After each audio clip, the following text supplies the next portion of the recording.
Hi, my name is Sam Gabertan, and this is the Southwest Transit Benchmark presentation. And in this presentation, I will be describing or explaining why I chose these four members as the shortlist team for this project. I will explain also their weaknesses and strengths. So here we go. Starting with Elizabeth. There are a few obvious characteristics that led me to choose her. First is she wants to move up in the company, which means there's a strong desire to do well as she can on this project. She wants to prove herself through this project, and she also works well with the team, which will come in handy because um, if you have somebody that doesn't work well with the team, it just kind of throws everybody else off. And she also has previous leadership experience, which will factor into her role on this project. We also have William, and with him comes 4 years of company experience. He is also a team player, which is a trend that you'll see with these four members. He's also motivated by challenging tasks. So, uh, the fact that he is up for challenges and um, takes them seriously, as well as he has a lot of knowledge about the company and what it's about, what they're about, and how they are run and make decisions. That'll be very valuable. Next, we have Bob. So Bob was one that I struggled a little bit with. He is about to retire, but his strengths could play well into this project. He likes to get the job done, um, and which factors into the time crunch that there is for this project. He's very driven, and although he is about to retire, he is motivated by compliments. And so, if he were to do well with this project, he could ride off into the sunset with a good report. Lastly is Caitlin. So it was between Caitlin and Natalie, but I chose Caitlin because she does well under pressure. And as if there wasn't enough pressure in the first cut of members, making the final four and having all that work distributed between them would just increase the stress. But she does well under pressure. She thrives with challenging tasks, and she is also detail oriented, which will help some of the other members who always wants to get the job done, but may overlook a few details here and there. So you'll notice a lot of similarities when it comes to the strengths and weaknesses of the team.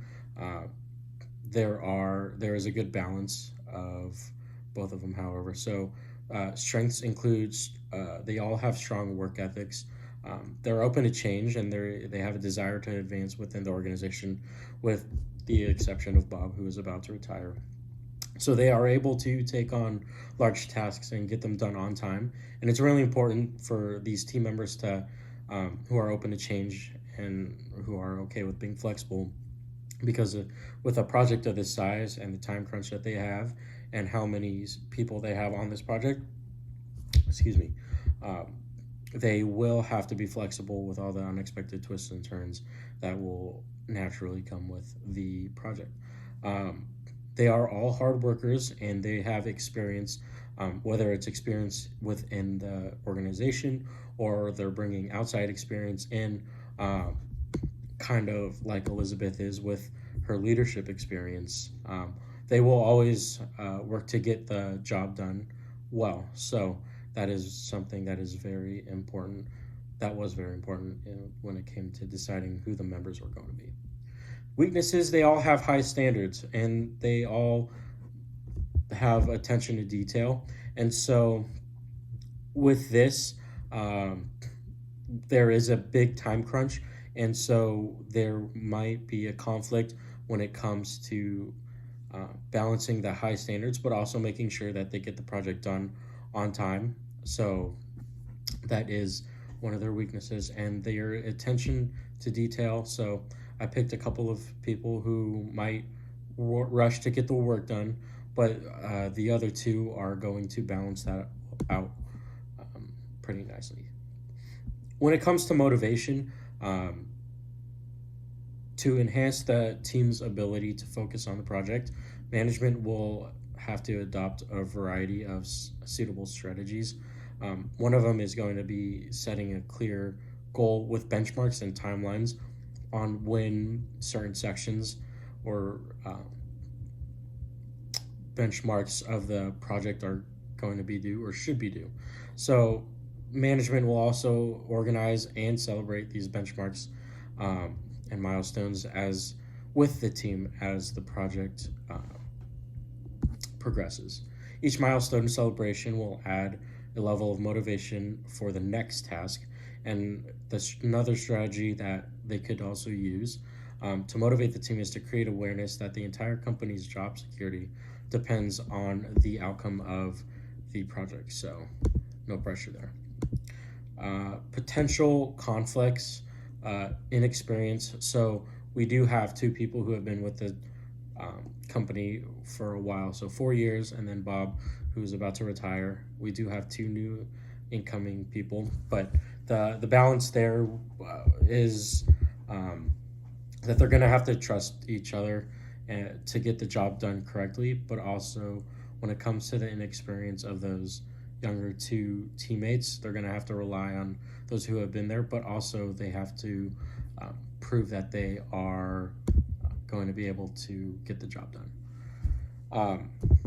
Fostering collaboration, so individualized communication, establishing boundaries, goal setting, and deadlines are all going to be ways in where the team is going to be motivated and really work with each other to get the job done.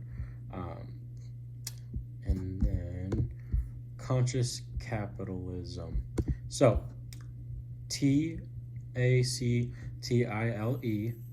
is going to be the acronym that we're going to use. So trust, authenticity, caring, transparency, integrity, loyalty, empowerment.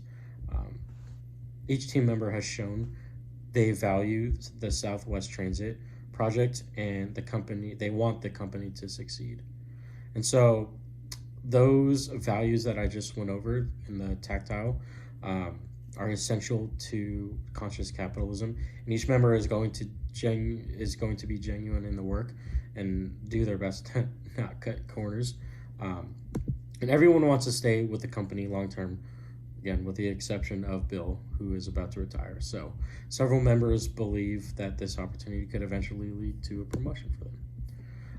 In terms of stakeholder orientation, in selecting the team, it was really important to have people who would genuinely care for the success of the organization as a whole.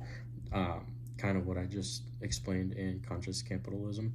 So if the project is successful and every stakeholder in the Southwest Transit project and Southwest organization will benefit from this. So overall, I believe that these four will get the job done efficiently as well as on time.